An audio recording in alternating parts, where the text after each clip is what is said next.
95% of people go to work their entire life and work a 40-hour week and end up dead broke. Dead broke financially, dead broke emotionally, dead broke spiritually. 95% never live their life. Most people are scared to change who they are. In fact, even before that, they're a little bit scared to meet themselves. They've never spent any time getting to know themselves. But when you begin to do that, and you go on that understanding of who you are, your life changes. Most people will live their entire life scared. What are other people gonna think? What if I fail? What if I'm not good enough? What if I don't deserve it? It's all a lie. No matter what you believe, if you believe in heaven and hell or whatever you believe, but if you believe there's a devil or an adversary, what can he do to get you in your life to be one of those 95s who never do anything? He just gets you discouraged. He just gets you to play scared. I don't have to make you dumb, because you're probably not. I don't have to make you lazy, because you're probably not. I just got to make you scared. I just got to discourage you. Most people go through their whole lives living in some type of fear of a boogeyman who doesn't exist. And they get to the end of their life and they have regret because they never got to know who they truly were, their true power. You don't want to get to this end of this life and go, I blew it. I didn't max out. I didn't make anything happen. You were born to do something great with your life.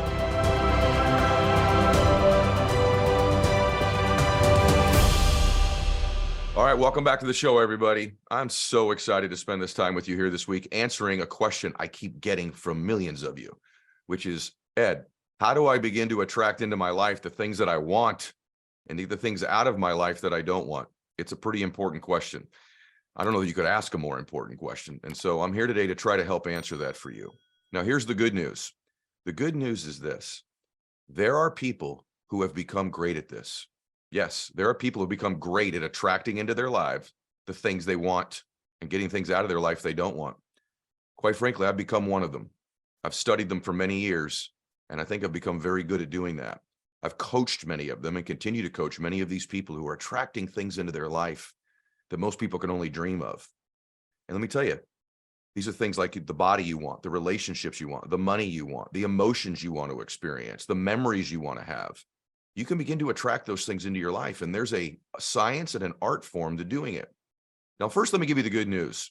The good news is that there's a truth about you that I want you to hear. You ready? Yes, you.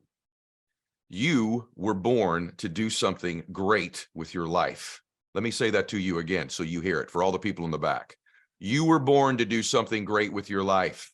And maybe it's been a long time since someone's reminded you of this. Maybe no one's ever told you. So I'm here to let you know that. Now, here's the thing that's interesting about doing something great with your life. You probably won't know when you're doing it because we think about only the big things in our life. You know, did I have this big award, this big promotion, this big circumstance happen? But oftentimes, the things in life that are very small end up being very big. For example, the man who helped my father get sober. That night where he helped my dad in the situation of my dad was going to lose his life or lose his family. That man didn't know that small, kind gesture of helping my father. He didn't even know if my dad would stay sober. He didn't know he was doing something great. He didn't think he would. Heck, this guy was an alcoholic and a drug addict himself at one time. So he certainly didn't think he was doing something great. But little did he know that that man would become sober and help thousands of other people get sober in the next 35 years. Little did he know that that man's son was me, and that I've had the blessing of making hundreds of millions of dollars and inspiring millions of people on every continent in the world. Little did he know that little thing that didn't seem like he was doing something great was changing millions of lives in that moment. So you won't know when you're doing it, but you were born to do it. You were born to live a great life. You were born to be happy. You were born to contribute. You were born to make your dreams come true. And so I want to remind you of that. Now, here's the sad fact. 95% of people will live their entire life and never do it. Maybe more. They'll go their entire life and never live a life that they want. They'll never make their dreams come true. They'll never have success. By the way, what is success? Success to me is having a very clear picture of what you want, and then eventually your life matches that picture. But I don't even think you have to have that to be successful.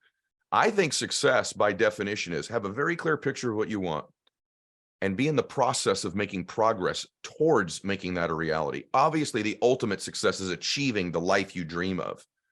But progress towards a worthy goal, a worthy vision in your life, is the pathway to success. So why don't most people make it? Why don't most people? They go their whole life, they never really live. They react because they live in the physical world. They don't control their thoughts. I want you to remember this. Thoughts are the currency with which you purchase your dreams. Thoughts are the currency with which you purchase your dreams and your vision. If you can begin to change the way you think, literally, you can begin to change your life. But most people only operate in the physical world. They're not cognizant. They're not aware of even who they are. They don't even know who they are. And because they don't know who they are, they operate in the physical all the time. And so they're constantly reacting to what's happening around them, and they never dictate the terms. See, I don't think you lack vision in your life. You know, the Bible says, where there's no vision, the people will perish. Well, listen to me. I think you probably have some type of a vision for your life. If I asked you, do you want to be happy or sad? Which vision do you have? Which dream? Happy, rich or poor? You'd probably say rich, whatever that means to you. Rich in spirit, rich financially, rich in friendships, rich in love. You'd say rich. Do you want to be physically strong and healthy and have energy? Or be out of shape and lack energy and have poor health? You'd have a vision for the health, right? Loving relationships or no relationships. Great memories or no memories. You have a vision. Your issue is depth perception. You think it's further away than it is.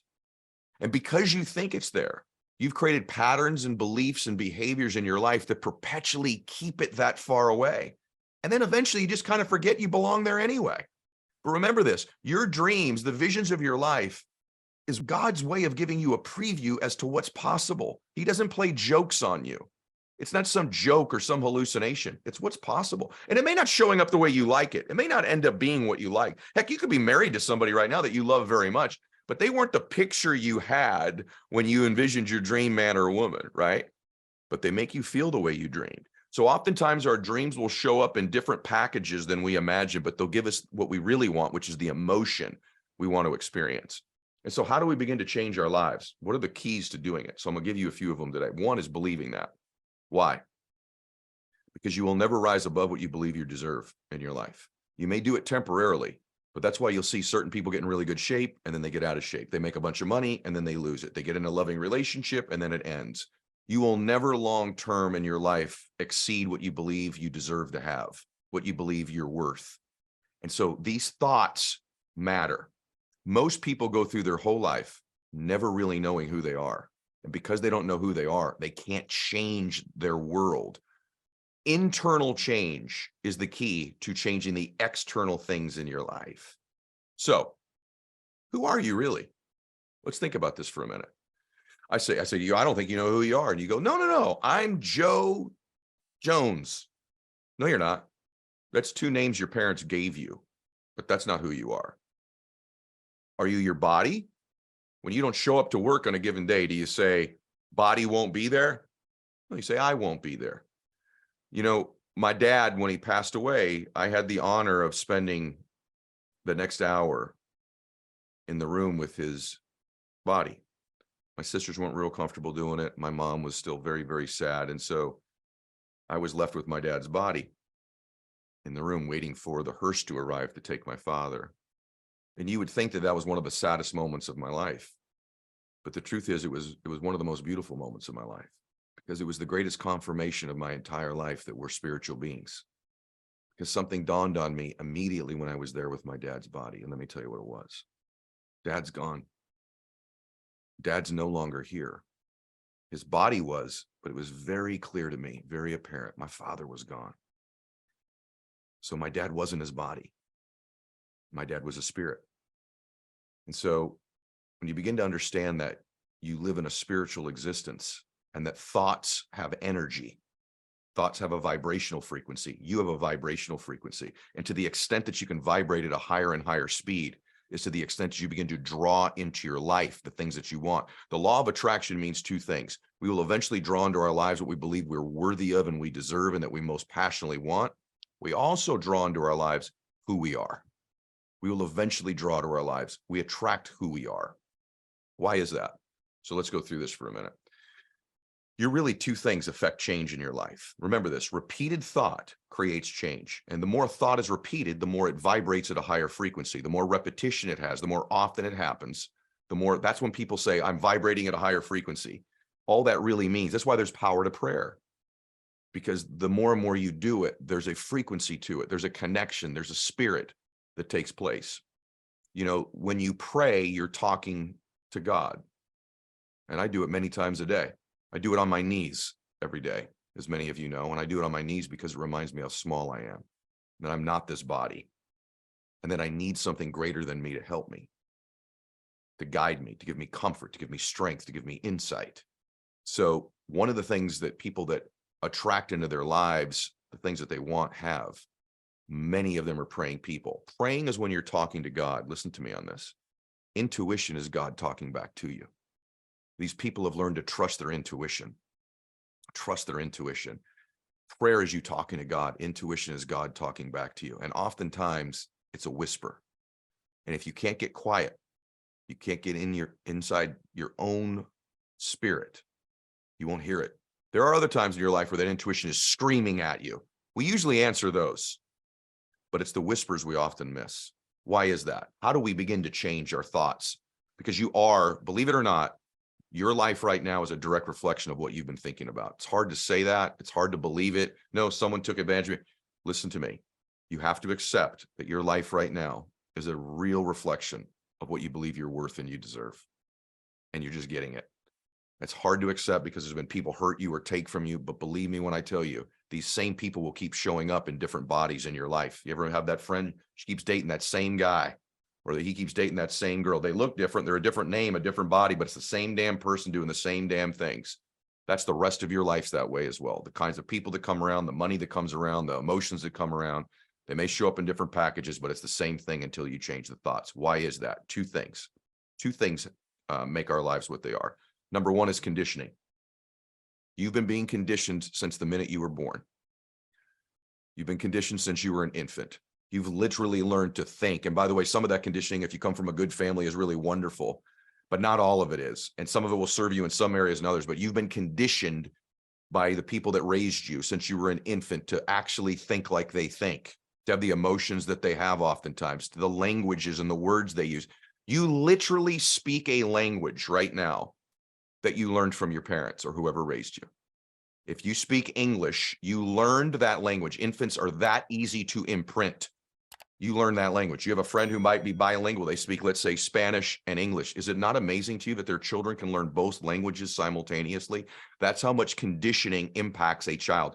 By the way, if a family speaks 5 or 6 languages in a home, the children will very easily learn all 5 of 6 of those languages when they live with them. That's how much conditioning is imprinted in a child, how easy it is. The complexity of thoughts and words and the actual language someone uses is conditioned by their parents.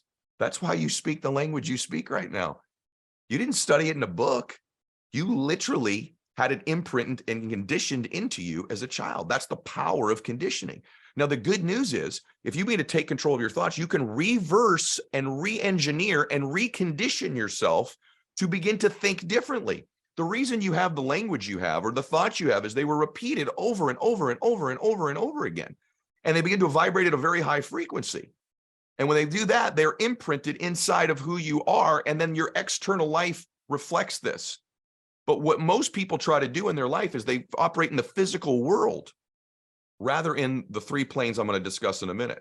So number 1 is conditioning. Number 2 is environment.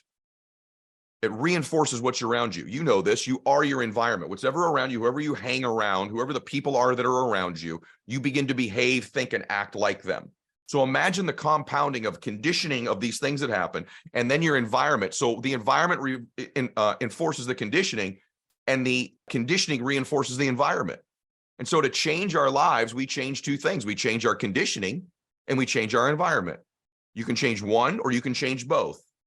There's a magnified power to changing your conditioning, your thinking over and over again, and your environment. And the good news is you can absolutely do this because we attract into our life what we believe we're most worthy of and what we think about. Our mind moves towards what we're most familiar with. So if you can begin, this may sound simple, to simply begin to force and place your thoughts on the things you want, the people you want, the life you want, the emotions you want, you will become familiar with them and you will begin to recondition yourself. And if you then wrap that around an environment of people who will support it, you become pretty damn powerful. And that's how you begin to change your life. That's why listening to my podcast matters. See, there's the two best books I've ever read are The Power of One More by this guy, Ed Mylett, other than my scriptures, by the way, and Think and Grow Rich by Napoleon Hill. And Napoleon Hill in his book says so many brilliant things. I've read it maybe 30 times. But one thing he talks about is education, learning things. You listen to my podcast to be educated. You go to seminars to be educated, right? We went to college if we did to be educated. But what he says a real educated man has, and by the way, in these days, they called it an educated man. Now it's an educated person. So I'll read it correctly. An educated person is not necessarily one who has an abundance of general or specialized knowledge. An educated person is one who has so developed the faculties of their mind that they may acquire anything they want or its equivalent without violating the rights of others. One more time, okay? Because this is how you change your life. An educated person is not necessarily one who has an abundance of generalized or specialized knowledge. An educated person is one who has so developed the faculties of their mind that they can acquire anything they want or its equivalent without violating the rights of others. So it's our minds. Trust me, I'm one of these people. I've been blessed to come from an average, ordinary background. Some might even say dysfunctional, and produce an abundance of wealth, an abundance of great relationships, an abundance of beautiful emotions and memories, an abundance of contribution in changing the world. And I'm not special. I'm not a particularly educated person. I've got a communications degree and I was an average student, but I have the type of education he's describing. I understand me. And when we begin to understand ourselves, then we can change. And that starts with an evaluation of your thinking. I know this is good, isn't it? So, who are you? We have already established you're not your body. You're not your name. You're not those things. So who are you? I believe you're a spiritual creature. So I think there's three elements to you. Three that comprise the physical and spiritual you. So you have three things. You have your physical body. It's attached to you right now. It won't be forever, but it's attached to you for right now. You have your intellect and your ability to think, and then you're a spiritual creature. Those are the three elements. So although my name is Ed Mylett, that's not who I am. Although I might have a certain size bicep or waist, that's not who I am. Who I am is all three of those things. And who I am permanently is I'm a spiritual creature. So having said all of that, how do we begin to change it? We have to begin to change it by repeatedly thinking about the things that we want in our life, repeatedly thinking about our dreams, beginning to believe that we were born to do something great, and living life, listen to me, with the expectation that great things are going to come. You have to begin to live your life with the expectation that great things are coming your way, that you look for that as opposed to the problem. You look for the blessing as opposed to the curse. You assume great things are going to come into your life. And when you begin to do that, you properly begin to move towards the things that you want. You'd be amazed the things that begin to become real to you when you repeat it. Have you ever had that thing where you're repeatedly thinking about somebody and all of a sudden they text message you and you're like, how did that just happen? Or you've got something you're really focused on doing and then there's something on TV that's the exact topic. How does that happen? Those things were always there, but they were outside of your awareness because you were not obsessed with them. The reticular activating system in your brain reveals to you the things that matter the most that you believe most deeply. So if you believe you're a victim or you believe bad things are going to happen and you live in that expectation, the world is going to reveal to you the circumstances that make that to be true. This is a fact. And by the way, it may be true, but if you believe I overcome the fact that I've got these deficiencies, I overcome the fact that I don't come from the perfect family or look the perfect way or the right race or the right ethnic sex or the right religion or whatever the world thinks is right, which there is no right. But because I don't have all the decks stacked in my favor, I overcome it anyway and win anyway. You begin to have those things enter your life. The people, the things, the meetings, the thoughts, the emotions come your way.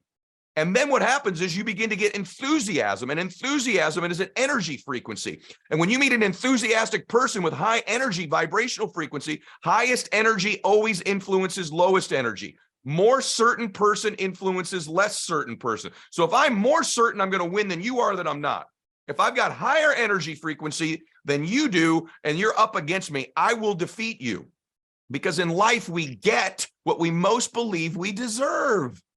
And so if you can pour enthusiasm and passion into these thoughts that you have and repeat them regularly, you recondition yourself and then surround yourself in an environment. Remember this. Why does the environment matter? Here's a quantum physics saying, particles themselves are not responsible for their own creation. That means they don't create themselves. It's created by the environment, right? And so when we begin to change our thinking, we change our environment, we begin to expand. This is true of everything in the world down to particles. And that's what that body of yours is, right? And so the way you use the body is to understand this concept of the mind. And we begin to move our physical bodies, we change things. And the outside world begins to shift to comply with what we know we're worth. It will shift for you. It will begin to comply with you as opposed to conspiring against you. I promise you. You got to begin to think that the world will comply with your will. And then you add to that prayer where it's being blessed. See, one of the things I do very often, because it's part of my intention, intentions matter. Remember this, intent matters. Desire matters. See, when you have a dream, it's just a dream or like a wish. But when you move to desire and then you shift to intention, something happens. You begin to ask for help. You begin to ask others for help. And in my case, I can't tell you how many times I've just prayed and said, Lord, I need help with this. I need to understand this better. I need more people in my life. I need the meeting. I need this. And when I begin to do that, I find that when I pray about these things, that not too long after, he begins to talk back to me. And that's where my intuition speaks. It may not be the person, but it's an intuition. It's a whisper. You know exactly. You've had the moments. You know exactly what I'm talking about. So what I want to challenge you to do today is just very simple, is to remember you were born to do something awesome with your life, and you won't know when you're doing it. You won't know when you're doing it, in big ways and small ways. And the things that seem small in our lives may be the most significant later in our life because we don't know the ripple effects of those changes. If we can change our conditioning, if our parents can teach us to speak an entire language when we're an infant and we're not educated at all by traditional terms, I promise you we can begin to condition ourselves as adults. But you've had thousands of those repeated thoughts the other way. You have to begin to condition the new ones. When you change your environment and you begin to understand, I'm a body with an intellect and a spiritual being, but I am not my body. I'm a spiritual being. And when I begin to work in the forms of energy, right, and vibration and frequency, and repetitive thought increases the frequency, increases the vibration, I begin to shift the world around me. And our dreams and our visions become realities. And then you become one of these people who are in that 5%. Listen to me. 95% of people go to work their entire life and work a 40-hour week and end up dead broke. Dead broke financially, dead broke emotionally, dead broke spiritually. 95% never live their life. These 5% over here understand only one distinction, which is the plan I just gave you. It's the only distinction. Here's the truth. Most people are scared to change who they are. In fact, even before that, they're a little bit scared to meet themselves. They've never spent any time getting to know themselves. But when you begin to do that and you go on that understanding of who you are, your life changes. You don't want to get to this end of this life and go, I blew it. I didn't max out. I didn't make anything happen. Here's the truth. Here's the truth. Most people will live their entire life scared. Scared. What are other people going to think? What if I fail? What if I'm not good enough? What if I don't deserve it? That's all conditioning. That's all conditioning. It's all a lie. See, if I can get you discouraged, I got you. No matter what you believe, if you believe in heaven and hell or whatever you believe, but if you believe there's a devil or an adversary, what can he do to get you in your life to be one of those 95s who never do anything? He just gets you discouraged. He just gets you to play scared. I don't have to make you dumb because you're probably not, right? I don't have to make you lazy because you're probably not. I just got to make you scared. I just got to discourage you. And most people go through their whole lives living in some type of fear of a boogeyman who doesn't exist. And they get to the end of their life and they have regret because they never got to know who they truly were, their true power. They were born in the image and likeness of God. They were born to do something great. If God is with you, nobody can stand against you. I want you to remember that today. You begin to think those thoughts repeatedly, and you change who you are. that whole particle thing of who you are that makes up who you are begins to change. And you literally become a different being. When you become that different being inside, this outside world complies and you get whatever you want out of it. So let's get clear. By the way, be really clear on what you want, because you're probably going to get it. Be specific too. I want to lose weight. How much weight you want to lose? I want to be wealthy. How much money do you want to have? Right? I want to be happy. What are the emotions you want? Bliss, ecstasy, passion. What are they? Get clear about them, because the world's going to begin to comply and bend. You will bend the universe to comply with you, because you're going to listen to that intuition, which is when God's talking back to you. Woo! It was good today, wasn't it? All right. Make sure you share this episode with anybody that you love, that you care about. If you want a little bit more, you can go to my buddy Brendan's got this great website, growthday.com/Ed. There's more content in there. And then come back here every single week and share the podcast. It's the #1 growing podcast in the world. That's actual fact. #1 in the world. And it's because you all share the show every week, because it changes lives. All right, everybody, change your life. You were born to do something great. God bless you.